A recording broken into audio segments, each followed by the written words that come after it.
Mi deleite está en ti. Amén, hermanos. Mientras vamos depositando nuestras ofrendas, vamos alistando también nuestras Biblias para entrar en el tiempo de la palabra. Y los niños que nos acompañan van a subir al segundo piso. Ya estamos en el proceso de seguir disponiendo todo para ellos de una forma segura, con todas las herramientas necesarias para que ellos también puedan recibir su clase y su instrucción bíblica. Amén. Vamos a orar, hermanos, en esta mañana por el tiempo de la palabra. Creo que es un tiempo muy importante en el cual el Señor habla a nuestro corazón. Así que vamos a orar juntos. Y venimos en el proceso de orar antes de iniciar el tiempo de la Escritura por tres cosas. Y este es un hábito, hermanos, un buen hábito que me gustaría que siguiéramos adoptando en Torrefuerte. Las tres cosas por las que oramos antes de escuchar la palabra de Dios es: Señor, ilumina nuestro entendimiento. Ya la revelación fue dada, pero necesitamos que ilumines nuestro entendimiento. Lo segundo, muéstranos a Cristo, porque un mensaje en el cual nos expone a Cristo no es un mensaje bíblico. Y lo tercero es que por su Espíritu Santo nos guíe a poner en práctica esta palabra que Él nos va a enseñar hoy. Amén. Oremos entonces por estas tres cosas. Señor, gracias por darnos la oportunidad de estar un domingo más reunidos en tu nombre y alrededor de tu palabra, Señor. Queremos, Padre, que tu palabra sea el centro de nuestra vida, de nuestra familia y de nuestra iglesia. Oramos en esta mañana y pedimos, Señor, ilumina nuestro entendimiento, abre los ojos de nuestro entendimiento, Señor, para comprender las verdades que hoy quieres enseñarnos. Pero también pedimos, Señor, que nos muestres a Cristo y que nuestros ojos durante este mensaje y cuando salgamos de este lugar puedan estar puestos sobre Él. Y por último, Señor, guíanos por tu Santo Espíritu que habita en nosotros a poner en práctica estas palabras que vamos a leer hoy en la Biblia. Que podamos vivir de una forma real esto que vamos a aprender en esta mañana, Señor. En el nombre de Jesús te damos gracias. Amén. Amén, hermanos. Y venimos en este tiempo ya casi terminando nuestro estudio de la primera carta del apóstol Pedro a la iglesia dispersa y perseguida en el Asia Menor. Estábamos estudiando desde hace 8 días, primera de Pedro, capítulo 5, versículos 6 al 9. En el contexto general de este capítulo, hermanos, encontramos en primer lugar, en los primeros versículos, algunos consejos a los pastores y líderes de la iglesia. ¿Por qué y cómo deben pastorear el rebaño de Dios? Con ánimo, no con una motivación incorrecta, con excelencia. Y estuvimos viendo algunos principios en ese entonces. Pero a partir del versículo 6, allí en primera de Pedro 5, empezamos también a ver algunos consejos a la iglesia. Entonces recordemos, este capítulo da consejos a los pastores, pero también da consejos a la iglesia en general. Y ese fue el motivo de nuestro estudio hace 8 días. Empezamos este mensaje cuyo título fue Consejos de batalla en tiempos de persecución. La primera parte la vimos hace 8 días, consejos de batalla en tiempos de persecución. ¿Por qué consejos de batalla, hermanos? Y esto lo dijimos también en la primera parte del mensaje. Porque el cristiano, el creyente, lucha batallas mientras está aquí en la tierra y esperando la segunda venida del Señor. Ahora, dicho esto, necesitamos entender que la guerra ya fue ganada por Cristo en la cruz. Dice la palabra de Dios, el apóstol Pablo en Colosenses capítulo 2, versículo 15, y despojando a los principados y a las potestades, los exhibió públicamente, triunfando sobre ellos en la cruz. El Señor Jesucristo, hermanos, ganó la guerra una vez y para siempre, muriendo en la cruz y resucitando al tercer día. Triunfó sobre el enemigo, sobre el diablo. Y quiero ir introduciendo esta parte porque hoy vamos a hablar sobre el diablo. El Señor ya ganó la guerra, pero también el mismo apóstol Pablo en Efesios capítulo 6, versículo 12, entendiendo que la guerra fue ganada por Cristo en la cruz, nos deja un consejo para esas batallas que aún tenemos que librar contra ese enemigo vencido, herido. Dice Efesios 6:12, porque no tenemos lucha contra sangre y carne, sino contra principados, contra potestades, contra los gobernadores de las tinieblas de este siglo, contra huestes espirituales de maldad en las regiones celestes. Una guerra que está ganada, pero aún hay algunos vestigios, unas batallas que tenemos que librar, porque tenemos un enemigo que está herido, pero está vivo. Y como vamos a ver hoy, anda por ahí buscando a quien devorar. Consejos de batalla. ¿Por qué en tiempos de persecución, hermanos? Porque así como en el primer siglo, y las iglesias a las cuales el apóstol Pedro les escribió, que fueron varias dispersas en el Asia Menor, vivimos tiempos de persecución. En ese tiempo los perseguía el Imperio Romano. Nerón buscaba a los cristianos para matarlos, para ponerlos como antorchas en la ciudad. Pero hoy en día, hermanos, la iglesia de Cristo también sufre persecución.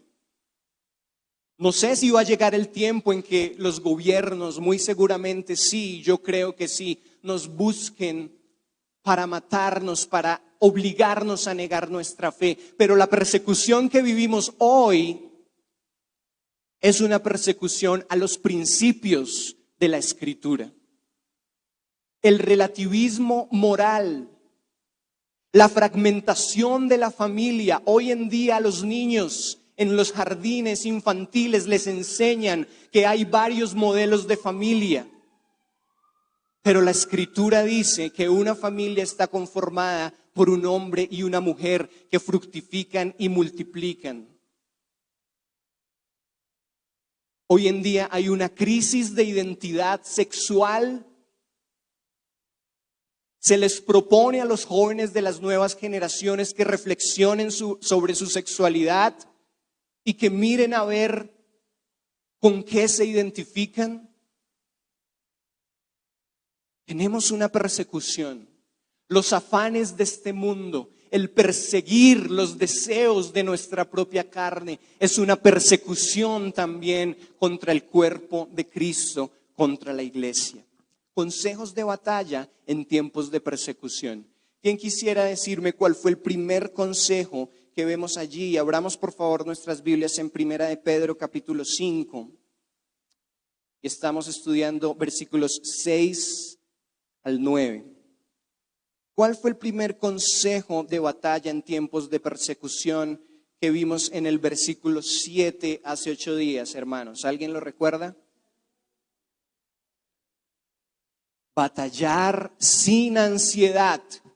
Estuvimos reflexionando en Primera de Pedro 5, versículo 7, echando, por eso el escritor pone este verbo en participio, un verbo continuo, echando todos los días, porque nuestra tendencia es a sentirnos ansiosos, echando toda vuestra ansiedad sobre Él, toda preocupación, dice la Nueva Traducción Viviente, porque Él tiene cuidado de vosotros. Reflexionábamos en las palabras de Strong en su concordancia, cuando él relaciona la ansiedad con una distracción. cuando estamos preocupados, no somos buenos soldados, porque estamos enfocados en nuestra ansiedad, en nuestra preocupación y no podemos batallar correctamente. Por eso el primer consejo, hermanos, era batallar sin ansiedad. Hoy vamos a ver el segundo consejo. Lo vemos expresado en los versículos 8 y 9.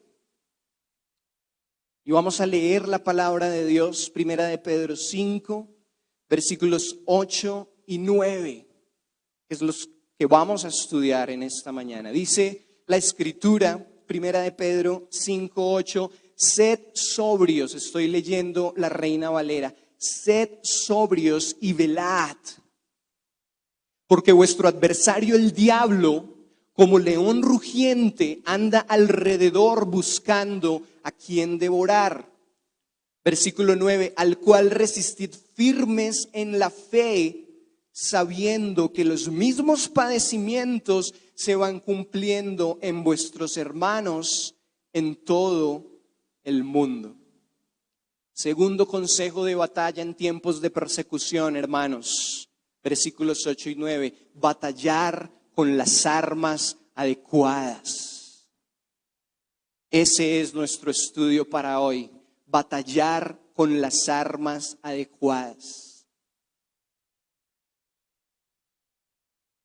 El apóstol Pedro, hermanos, en estos versículos reconoce que tenemos un adversario y que detrás de varios de nuestros padecimientos y de varios de los padecimientos de nuestros hermanos en las iglesias de Asia Menor en el primer siglo estaba ese adversario que hasta el día de hoy nos acompaña, el diablo.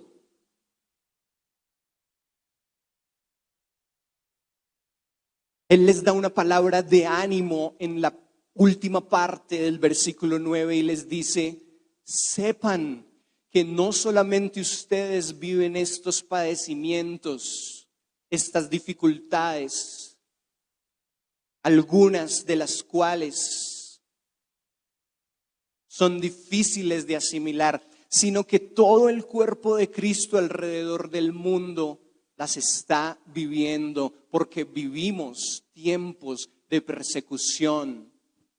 Vivimos tiempos donde tenemos que enfrentar algunas batallas contra ese adversario del cual nos habla la Escritura y que no podemos desestimar, hermanos.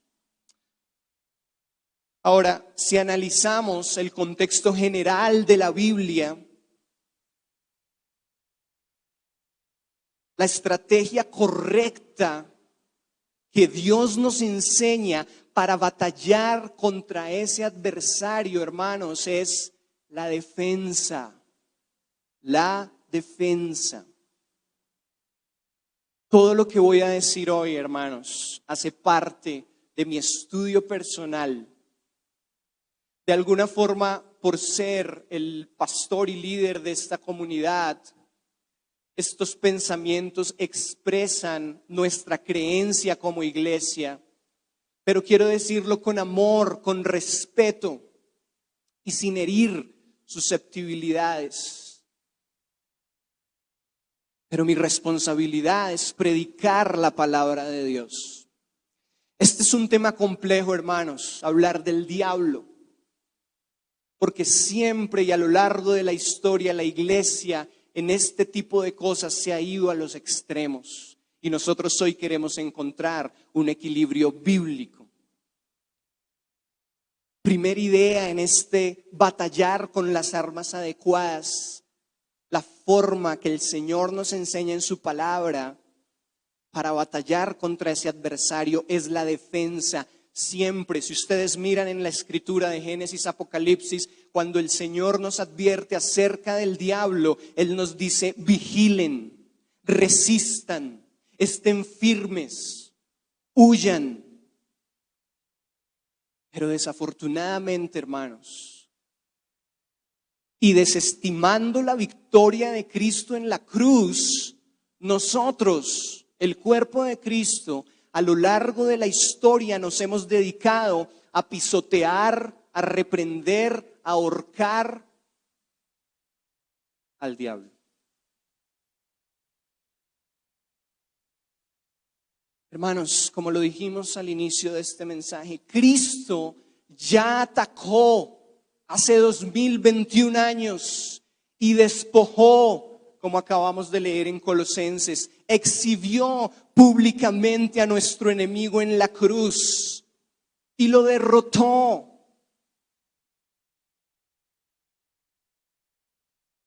No ha sido condenado todavía eternamente.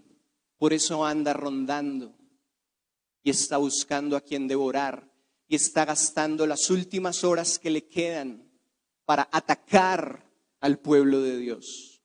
Pero recordemos, la victoria de Cristo es suficiente. No tenemos que ahorcar, reprender, pisotear, lanzar cosas para derrotar a nuestro enemigo, porque es un enemigo ya derrotado y está herido. Nuestra responsabilidad es vigilar en oración, resistir, estar firmes y, como vamos a leer más adelante en Santiago capítulo 4, someternos al Señor. Hay dos extremos en la historia de la iglesia con respecto al diablo. Dos extremos muy desafortunados y, como les digo, queremos encontrar hoy juntos un equilibrio bíblico. El primer extremo es lo que algunos pastores llaman aquellos omnisatanistas, pero lo que yo llamo en mis estudios personales los cristianos diablocéntricos. Toda su vida, sus oraciones, su enfoque espiritual está en el diablo. Ven al diablo en todo lugar, aquí en esta silla, en esta gaseosa, en este programa, en este aviso, en esta imagen. El diablo está por todos lados. Y estos hermanos diablocéntricos, de alguna forma inconsciente, empiezan a idolatrar al diablo y hasta en sus oraciones no dan gloria al Señor y exaltan a Cristo, sino al diablo. Todo el tiempo están diciendo: yo te ato, yo te reprendo, diablo, tú no tienes el derecho, no me vas a quitar, diablo, Satanás, horrible, asqueroso. Todo el tiempo están nombrando al diablo y el centro de su vida espiritual es el diablo. Y esto no es lo que la Biblia nos enseña. Ese es un extremo, los diablocéntricos. Otro extremo es a lo que yo llamaría los saduceos.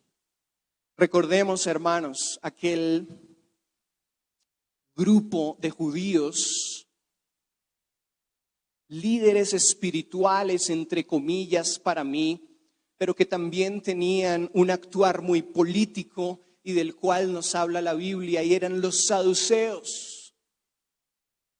También estaban los fariseos, pero en este caso estamos hablando de los saduceos.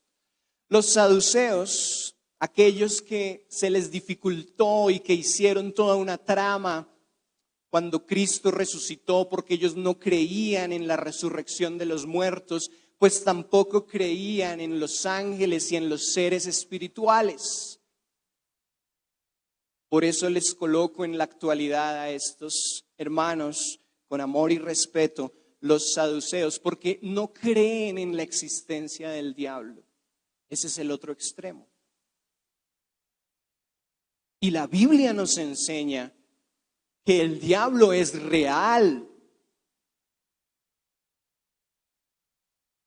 Ahora, cuando nosotros somos incoherentes, hermanos, y nos vamos a uno de estos extremos, el mensaje que estamos dando precisamente es de irracionalidad, de locura. Por eso muchos han dicho: yo prefiero no creer en la existencia del diablo, pero están cometiendo un error, porque el diablo es un enemigo real y necesitamos tener las herramientas correctas en la Escritura para resistir y para batallar. Entonces, ni ver al diablo en todo y convertirlo en el centro de nuestra adoración, pero tampoco pensar que el diablo no existe, porque esto sería antibíblico. El balance bíblico, hermanos, precisamente está en reconocer con el apóstol Pedro que tenemos un adversario y, como les decía al principio, batallar con las armas adecuadas. Primer arma en este segundo consejo, batallar con las armas adecuadas. Primer arma, sobrios y vigilantes. Sobrios y vigilantes. Leamos el versículo 8 una vez más. Dice la palabra de Dios: sed sobrios y velad, porque vuestro adversario, el diablo, como león rugiente, anda alrededor buscando a quien devorar. Hasta ahí vamos. Pedro ya les había dicho a estos hermanos en las iglesias: ustedes en estos tiempos finales necesitan ser sobrios. Y nosotros hoy, hermanos, necesitamos ser sobrios. Vayamos unas páginas ahí anterior, a primera de Pedro 4:7. Él ya les había expresado y les reafirma aquí, advirtiéndoles acerca del diablo. Pero en primera de Pedro 4:7 les dice: hermanos, está cerca el fin, mas el fin de todas las cosas se acerca. Sed pues sobrios y velad. ¿En qué? En oración, en oración. En oración. Hermanos, si vamos a ser vigilantes, si vamos a ocupar horas de nuestra noche, de nuestra mañana, de nuestra madrugada, no es para mirar hacia el techo. Es para orar, para cultivar esas disciplinas espirituales, señorita. Cultivar esas disciplinas espirituales, la oración, la escritura. Sobrios y vigilantes. Cuando estuvimos estudiando el capítulo 4 decíamos algo acerca del significado de sobrio aquí en primera de Pedro. Decíamos lo siguiente: un creyente sobrio, atentos hermanos, un creyente sobrio es aquel que permanece con su mente y corazón despejados. No está embriagado persiguiendo con afán las cosas de este mundo, y eso le permite ocupar su tiempo en la oración y la escritura. Un creyente que trabaja 24 horas al día, 7 días a la semana, no tiene tiempo para nada más, sino para conseguir más dinero, para tener otro apartamento, para tener otro carro, para viajar otra vez. Es un creyente embriagado de las cosas de este mundo, persiguiendo las cosas de este mundo. Y no tiene su mente y su corazón despejados para el Señor, para la escritura, para profundizar en la Biblia, que es algo tan necesario en medio de la locura de hoy en día. No podemos estar embriagados con esto, hermanos. Necesitamos ser sobrios y vigilantes. Ahora, la razón en el estudio que estamos haciendo hoy de por qué debemos permanecer sobrios nos la da el apóstol Pedro ahí en el versículo 8. ¿Por qué debemos permanecer sobrios? ¿Por qué debemos ser sobrios y velar en oración? Leamos todos. Porque vuestro adversario, el diablo, como león rugiente, anda alrededor buscando a quien devorar. Hermanos, si Pedro nos está haciendo esa advertencia, no es porque sí, es porque muy seguramente ese adversario se va a devorar a algunos cuantos. Y no podemos estar distraídos, embriagados con las cosas de este mundo. Él no está quieto. Miren ese verbo ahí también en participio en el versículo 8. Ese adversario es ¿qué está haciendo todo el tiempo? Buscando. Continuamente está buscando a quien devorar. Hermanos, ¿cuál creen que es la razón por la que yo les insisto, les digo, los animo? Conectémonos a los grupos Crece, que hubo pocos el viernes. No dejemos de congregarnos, oremos los miércoles a las 6. Juntémonos para saber cómo estamos, llamémonos unos a otros. Porque ahí está nuestro adversario buscando a quien devorar. Ahora, miremos algo interesante también en esta primera arma, sobrios y vigilantes. La estrategia de ataque del diablo, hermanos, siempre ha sido la misma y la vemos expresada en toda la Escritura. A veces pensamos equivocadamente que la estrategia del diablo es asustarnos por la noche, abrirnos las puertas, cerrarnos las ventanas. ¿Qué gana él con eso? Nada. Pues de pronto sí, se asusten algunas personas, nos asustamos, pero ya, él no gana nada con eso. Tampoco la estrategia del diablo es que nosotros estemos en una crisis financiera. Que yo lo he escuchado varias veces. ¿Qué ganaría el diablo con que nosotros estuviéramos en una crisis? Si estamos en una crisis, más rápidamente vamos a correr al Señor para pedir su misericordia y su provisión. Ahora, otros en este tiempo, el diablo me enfermó del COVID. O el diablo, esa vacuna que van a colocar es el diablo que me lo van a introducir. Hermanos, ¿qué ganaría el diablo con ese tipo de cosas? Si nos enfermamos y morimos, pues más rápido estamos con el Señor. Y como vamos a ver, la estrategia del diablo es apartarnos de Dios.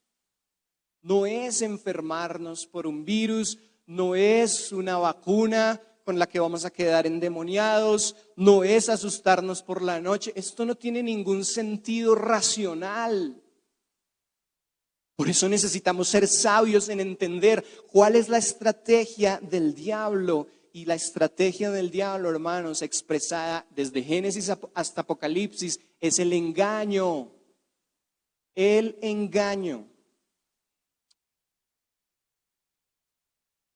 Él lo que viene a proponernos es no creerle a Dios. Viene a incitarnos a desobedecer a Dios. La estrategia del diablo es decirnos, no creas las palabras que Dios te está diciendo en la Biblia. No te preocupes. Eso que vas a hacer no parece tan pecaminoso. Tranquilo. No hay nada que tú puedas hacer para luchar. No tienes ninguna esperanza. Deja atrás el luchar por tu familia, por vivir sabiamente en santidad. No hay ningún problema. No le creas a Dios. Esa sí es, hermanos, la estrategia y la voz del diablo. Miremoslo. Y yo tomé algunos pasajes específicos alrededor de la Escritura para que notemos esta estrategia. Primero, Génesis 3, 1 al 5. Vamos a leer Génesis 3, 1 al 5.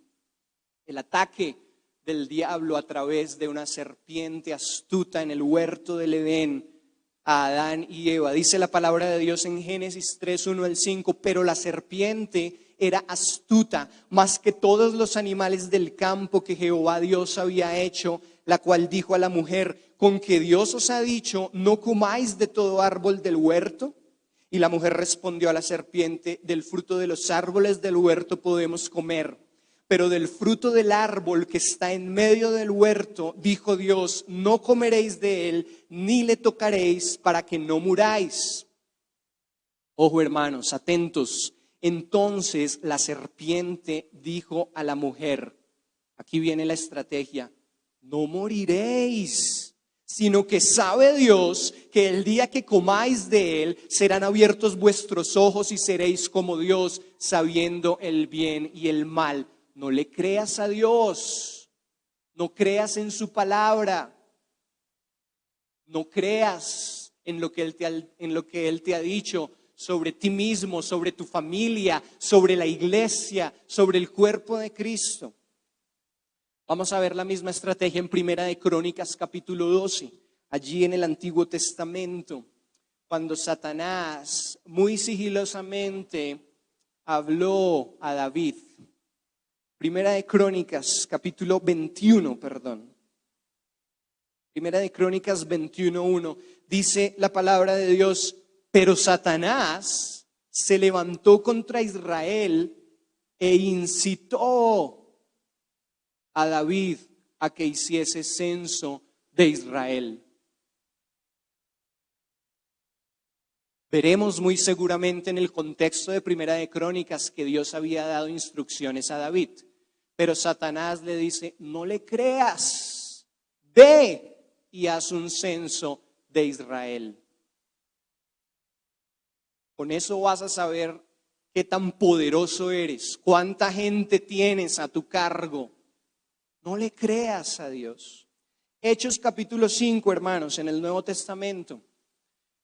Los hechos del Espíritu Santo, o los hechos de los apóstoles también. Capítulo 5, versículos 1 al 3. Dice la palabra de Dios. Esta es una historia muy triste en la primera iglesia, pero cierto hombre llamado Ananías, con Zafira su mujer, vendió una heredad y sustrajo del precio. Sabiéndolo también su mujer, y trayendo solo una parte, la puso a los pies de los apóstoles.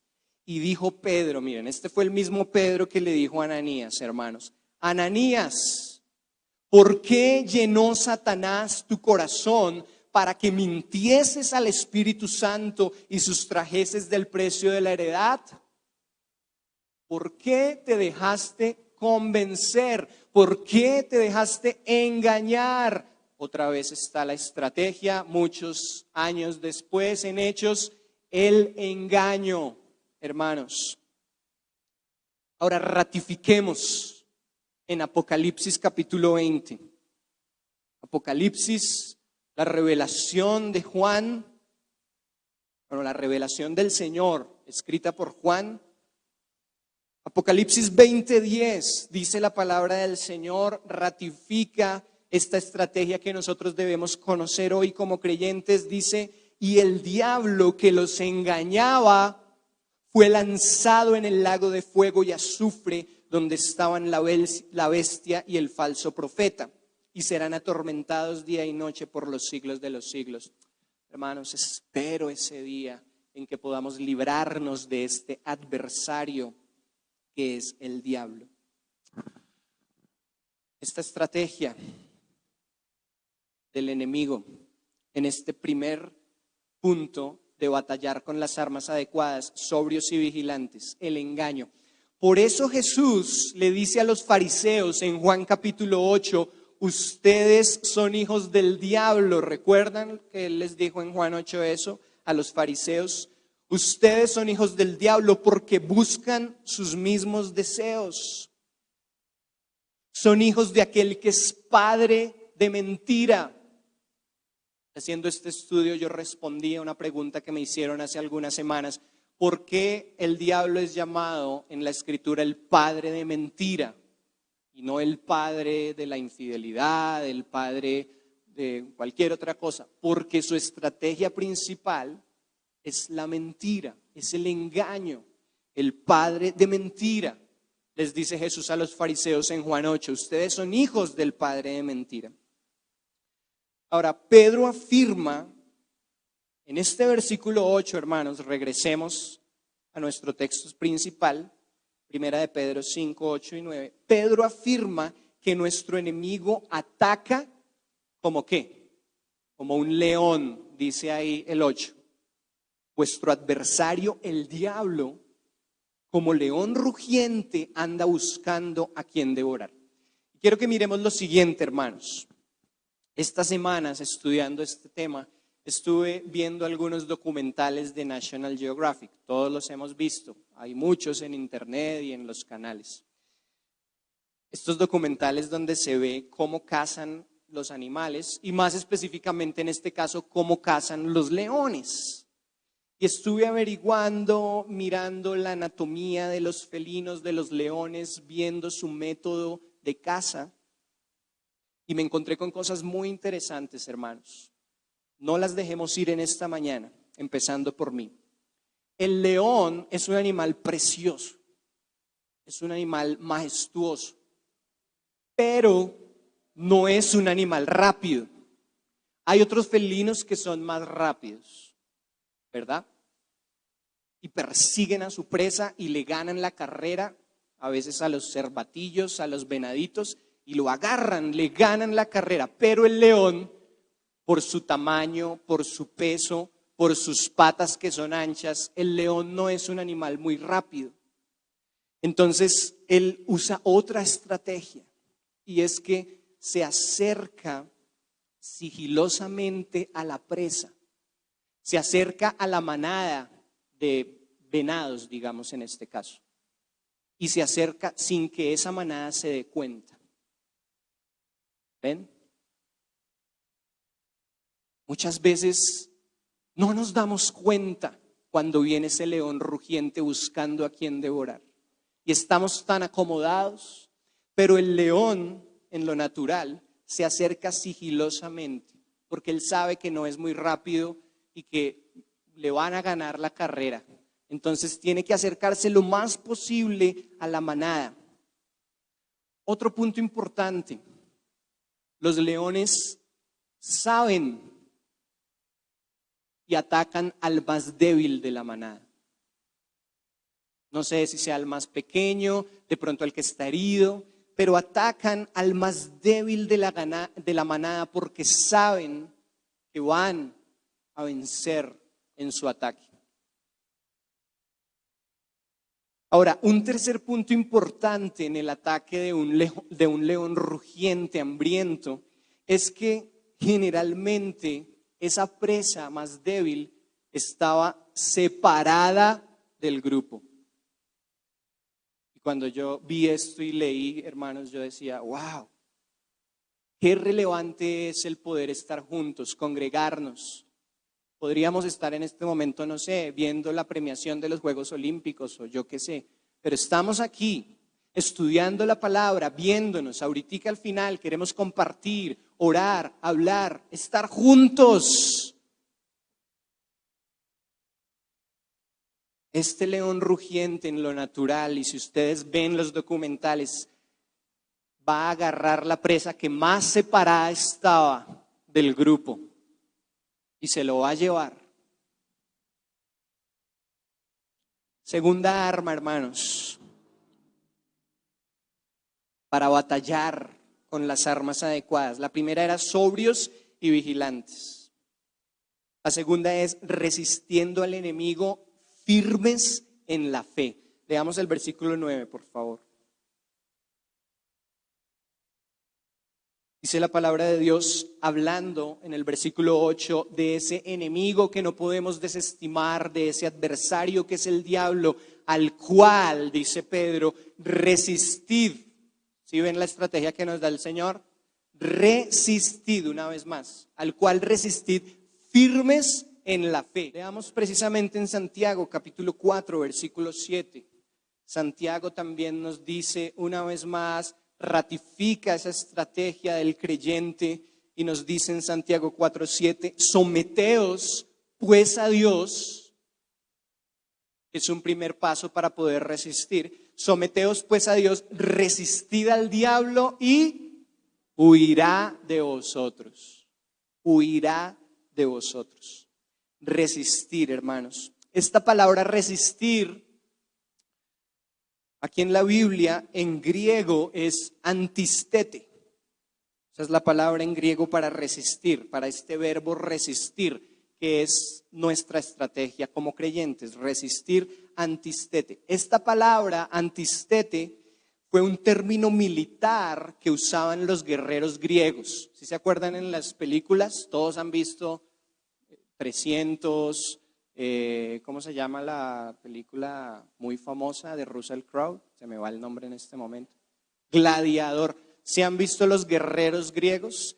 que gritaban y animaban a los soldados y vamos, y eran hombres fuertes y corpulentos y todo, y ellos todo el tiempo estaban antistete, resistan. Por eso los ejércitos griegos son tan famosos, porque resistían y usaban esta palabra, resistir, en sus guerras. Ahora, cuando Pedro nos dice firmes en la fe, al cual resistid, pero como firmes en la fe, nos está diciendo confíen en aquel que nos dio la garantía de victoria. Este fue el concepto más cercano que encontré para firmes en la fe. ¿Cómo resisto? Firme en la fe. ¿Y qué es estar firme en la fe? Que cuando venga el ataque de mi adversario, el diablo, cuando se presente ese león rugiente, sigiloso, yo voy a confiar en aquel que me dio la garantía de la victoria en la cruz, el Señor Jesucristo. Resistimos al enemigo, firmes en la convicción de que Cristo ha vencido para siempre. Y ya estamos concluyendo, hermanos. Todos recuerdan la película Narnia, ¿cierto? ¿Alguien no vio El León, la Bruja y el Ropero? ¿O todos vimos Narnia, el León, la Bruja y el Ropero? Para poder entender. Bueno, los que no la han visto, véanla, muy buena. C.S. Lewis, un excelente autor, escritor y teólogo también.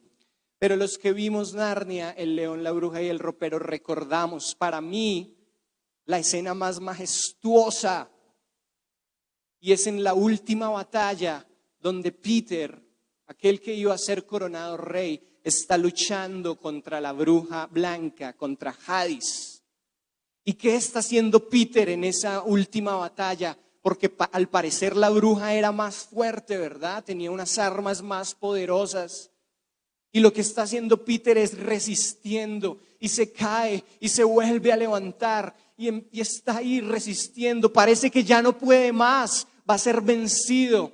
Pero en ese momento aparece Aslan en la colina y ruge. Aparece ese león vencedor y ruge. Y todos los que están batallando, incluyendo Peter, miran al león. Y cuando lo ven, en sus corazones solamente pueden decir: somos victoriosos porque el león de Judá ha vencido para siempre.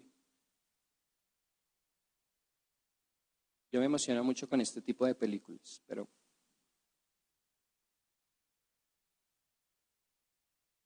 conclusiones, hermanos, consejos de batalla en tiempos de persecución. El primer consejo: batallar sin ansiedad. Coloquemos nuestros ojos en Jesús. No nos dejemos embriagar por las cosas de este mundo, que son vanas, que son finitas, que son basura, decía el apóstol Pablo. Y el segundo consejo: batallemos con las armas adecuadas. ¿Cuáles son las armas adecuadas en este estudio? Sobrios y vigilantes. Y la segunda: resistamos al enemigo, resistiendo al enemigo, firmes en la fe, confiados en que el Señor ha vencido para siempre. Acompáñenme a este último texto en Apocalipsis una vez más, capítulo 5. Vamos a leer versículos 1 al 5 como parte de nuestra conclusión. Dice la palabra de Dios en Apocalipsis 5, 1 al 5. Juan está escribiendo allí desde Patmos y dice: y vi en la mano derecha del que estaba sentado en el trono un libro escrito por dentro y por fuera, sellado con 7 sellos. Y vi a un ángel fuerte que pregonaba a gran voz: ¿quién es digno de abrir el libro y desatar sus sellos?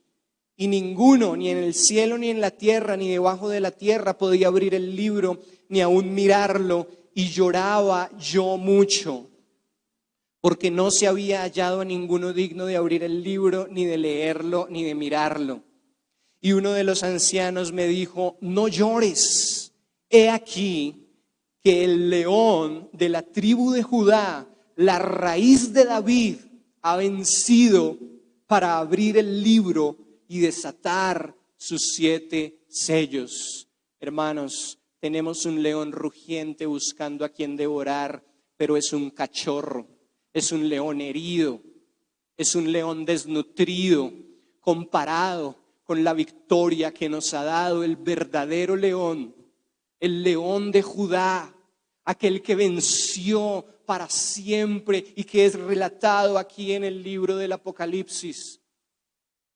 Un teólogo del siglo XVIII, William de Bork, comentando acerca del contexto de Apocalipsis capítulo 5, decía algo muy interesante, y es que este rollo que tenía 7 sellos se estaba refiriendo, o su contenido más bien, era la herencia que nosotros como hijos de Dios tenemos en el cielo. Y hay un usurpador, hay un león herido tratando de robarnos esa herencia. Pero lo que dice Juan en Apocalipsis es que nadie pudo abrir este rollo, este libro, sino solamente, dicen los versículos siguientes, el Cordero, y lo pudo hacer porque el león rugió y venció para siempre. Él es el vencedor. Por eso necesitamos seguir resistiendo, firmes en la fe, dando nuestra adoración, nuestra vida y nuestro corazón al Señor en adoración. Consejos de batalla en tiempos de persecución. Coloquémonos en pie y oremos juntos para finalizar este tiempo.